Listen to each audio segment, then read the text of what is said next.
Hi guys, samahan niyo ako mag-skincare. Katapos ko lang maligo and may chika ako sa inyo.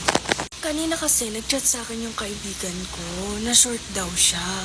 So, syempre, alam mo na yun, matik na. Ako kasi guys, hindi ako nagpapautang lalo na sa mga malalapit sa akin. Ayoko kasi magkaroon kami ng tampuhan or away dahil lang sa pera. Sakto naman yung pinsan ko, andito kanina.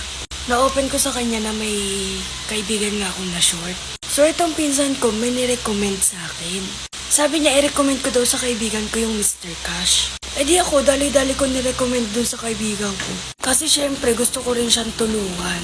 Pero bago ko nirecommend, tinanong ko muna sa pinsan ko, paano yung Mr. Cash? Paano nag-work? Sabi niya sa akin, you only need valid ID para makautang ka ng up to 32,000 pesos. Sabi ko, totoo ba 32,000? Naloka ko, day. Kasi sobrang laki ng 32,000, te. Sabi niya, ganun daw talaga si Mr. Cash. Kasi guys, you know, Mr. Cash is a regular lending platforms certified by the SEC or SEC. And guys, sabi ng pinsan ko, low interest na fast payout pa. Sabi ko, ang angas naman yan. Sabi niya sa akin, ang pinakamaangas dito ay pwede ka magbayad ng utang mo ng installment. Sabi ko, ayos yan ah. E di kapag may mga emergency or kailangan mo talaga ng pera, si Mr. Cash ang bahala sa'yo. Di sabi ko, try ko. Kaya ano pag ginagawa mo, itry mo na din.